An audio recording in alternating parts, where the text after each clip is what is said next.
Okay, picture this.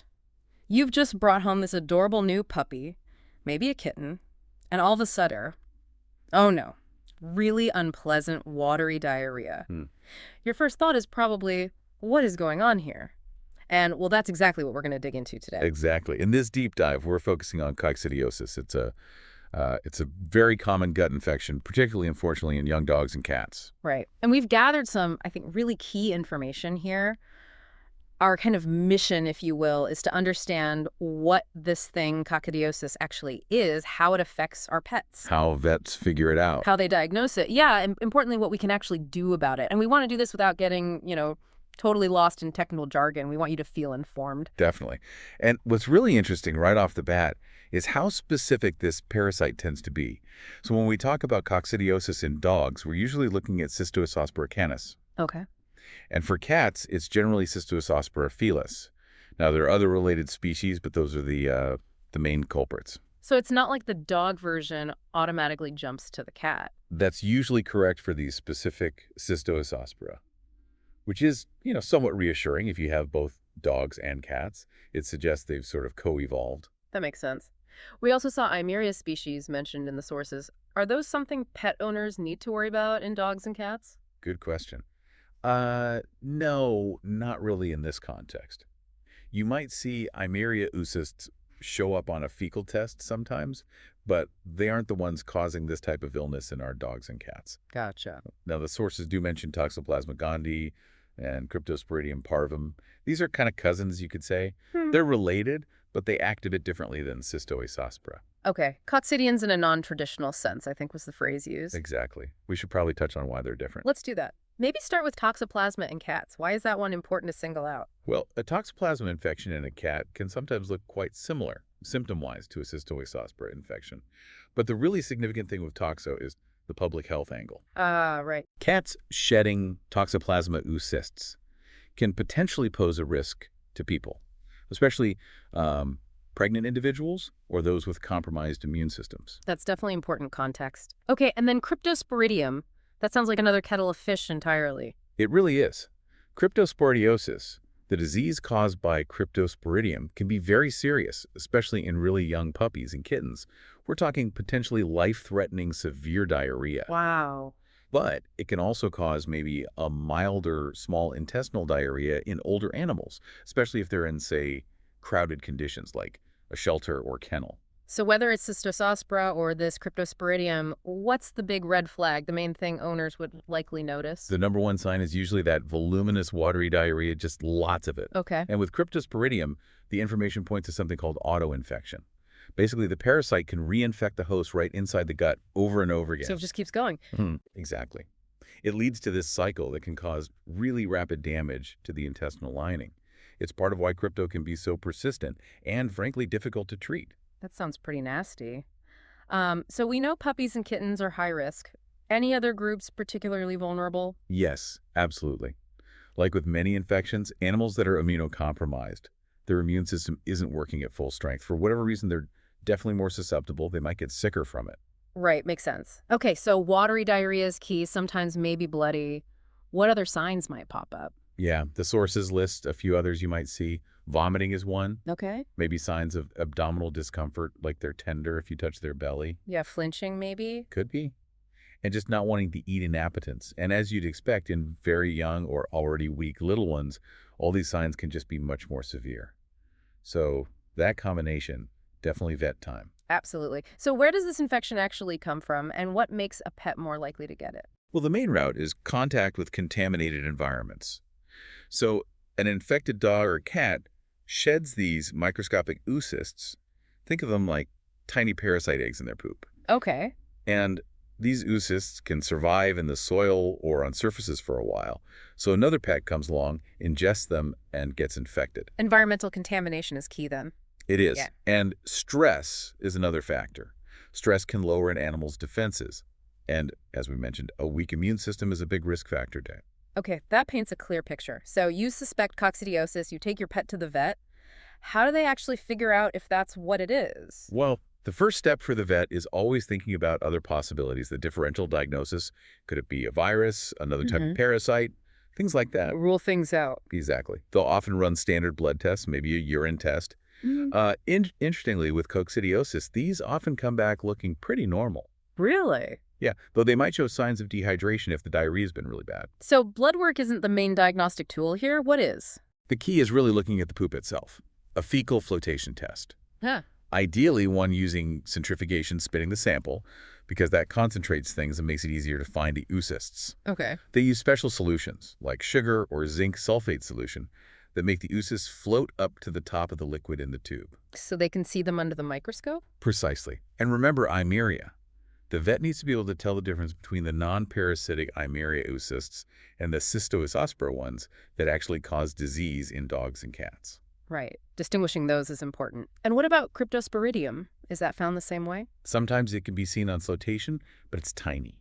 Often, a special stain called an acid-fast stain is used on a fecal smear to make crypto stand out better. Ah, okay. And there's an even more sensitive test, the direct fluorescent antibody assay, or DFA. It uses antibodies tagged with a fluorescent dye. Sounds fancy. It is quite sophisticated. It's very good for detecting both Giardia, another common parasite, and Cryptosporidium. You usually need to send the sample out to a reference lab, or maybe a university lab for that one. Okay, good to know there are specific tests. Now, just for perspective, how tiny are we talking, these oocysts? Microscopic. You definitely can't see them with the naked eye. Mm. But under the microscope, Cystoscospora oocysts are maybe around 40 micrometers long. Think less than the width of a human hair. Tiny. Yeah. And Cryptosporidium cysts are even smaller, only about 5 micrometers across. That size difference actually helps the lab tell them apart. Wow, okay. That gives a good sense of it. So, diagnosis made. Let's talk treatment. How do you tackle coccidiosis? Okay, so for the more common Cystoscospora, thankfully, most cases can be treated at home, outpatient. Unless, of course, the pet is severely dehydrated, then they might need to be hospitalized or IVs fluids. Right, supportive care first if needed. Exactly. Then, for medications targeting Cystoscospora, there are a few main options. Sulfademethoxine is a common one. It's usually a higher dose on day 1 than a lower daily dose for maybe 10 days to 2 weeks, Okay. or until the symptoms are gone, and ideally a follow-up fecal test is clear. Another one is a combination drug, sulfadiazine with trimethoprim. It's usually given once daily for up to 10 days. And that one's also used for toxoplasmosis in cats, right? That's correct. It pulls double duty there. We also saw Improlium mentioned. Where does that fit in? And Prolium is interesting. It's used extra label or off-label, meaning it's not officially FDA approved for this specific use in dogs and cats, but vets can prescribe it based on evidence and judgment. Okay. It's sometimes used preventatively, like maybe in puppies before shipping, to reduce stress-induced outbreaks, or even in pregnant dogs sometimes. For actually treating active Cystoscospora, there are specific dosages for dogs, usually given daily for about a week, and a slightly different dose for cats, also for about a week or so. So it sounds like for Cystoscospora, there are decent options available. Generally, yes. There are established treatments. But what about that trickier one, Cryptosporidium? You said treatment was challenging. Yeah, that's where things get, well, more difficult. Unfortunately, there's no single treatment that's proven consistently effective and is approved for Cryptosporidium in dogs and cats. That's not ideal. No. Paramomycin, an antibiotic, has been used off-label, but it comes with risks. Potential kidney damage, potential hearing damage, especially in cats. So it's often avoided because of those concerns. Okay, what else has been tried? Azithromycin, another antibiotic, has been used, but the sources say its actual effectiveness against crypto is, well, uncertain. We don't really know how well it works. Same goes for Tylosin. Its efficacy is questionable for crypto. So it sounds like a lot of maybes and unknowns for crypto. Yeah. What can be done then? Supportive care becomes absolutely critical. Managing the dehydration, keeping electrolytes balanced, basically helping the body fight it off. Right. The sources also mention clindamycin, but that's primarily for toxoplasmosis, which we touched on earlier. Okay. Now, ponazuril is mentioned as well. This is an anti-coccidial drug. Yeah. The key thing here seems to be the dosing regimen. Giving it for 3 consecutive days, maybe repeating that cycle after a break, appears to be more effective than just a single dose. So like pulsing the treatment. Exactly. A single dose just doesn't seem to cut it for crypto.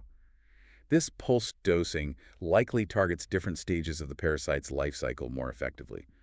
But again, it's often considered off-label use. It really highlights how treatment depends heavily on which specific Coccidia you're dealing with. Absolutely. Accurate diagnosis is key. Now, with any medication, there's always the potential for side effects or issues. What kind of precautions did the sources mention? Sure. So general antibiotic side effects are always possible. Mild tummy upset, maybe temporary appetite changes. Nothing too dramatic usually. Okay, the usual stuff. Yeah. For amprolium specifically, the advice is not to use it longer than about 12 days in puppies. There's a potential interaction if the animal's also getting high doses of thiamine, vitamin B1. And rarely, neurological signs have been reported. If that happens, stop the drug, consider giving thiamine. Got it. What about the sulfa drugs like sulfadomethoxine? With sulfadomethoxine, use caution if the pet already has liver or kidney problems or any kind of urinary blockage. Okay. And the other sulfa combo, sulfadazine netramethoprim. That one has a few more warnings. Mm. Potential for birth defects, so avoid in pregnant animals. In dogs, it can potentially cause irreversible dry eye, KCS, Oh, wow. and hypersensitivity reactions, especially in certain breeds like Dobermans. And in cats, you might see anorexia or some blood count abnormalities. So definitely things the vet needs to weigh up and discuss with the owner. Those are really important points for owners to be aware of and discuss. Are there any absolute no-goes? Situations where certain drugs just shouldn't be used? Yes. The sulfa drugs in general, both sulfadomethoxine and the sulfadazine netramethoprim combo, are contraindicated, meaning definitely avoid them, in animals that already have known liver or kidney disease. Okay, that's a clear guideline. So let's say treatment is done, the course of medication is finished. How do you know it actually worked? Follow-up testing is crucial. You don't just assume it's gone. For cystos aspera, a repeat fecal flotation about 1 to 2 weeks after finishing the meds is recommended. You want to see the oocysts are no longer being shed. Makes sense. And for cryptosporidium, since it's harder to treat and detect sometimes, that DFA test we mentioned might be the best way to confirm clearance. Again, maybe a week or two post-treatment. Right, checking to make sure it's truly cleared up. Mm-hmm.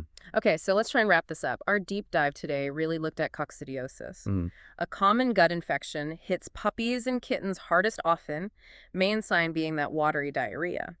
Getting the right diagnosis with fecal tests is vital. Crucial. And while there are good treatments for cystosospora, that cryptosporidium can be, well, a tougher nut to crack. That sums it up nicely. And going back to that initial scenario, your new puppy has diarrhea, this shows exactly why that vet visit and fecal tests are so important. You need to know if it's coccidiosis and which type. Absolutely, it dictates the whole approach. And it really underscores the need for professional veterinary care.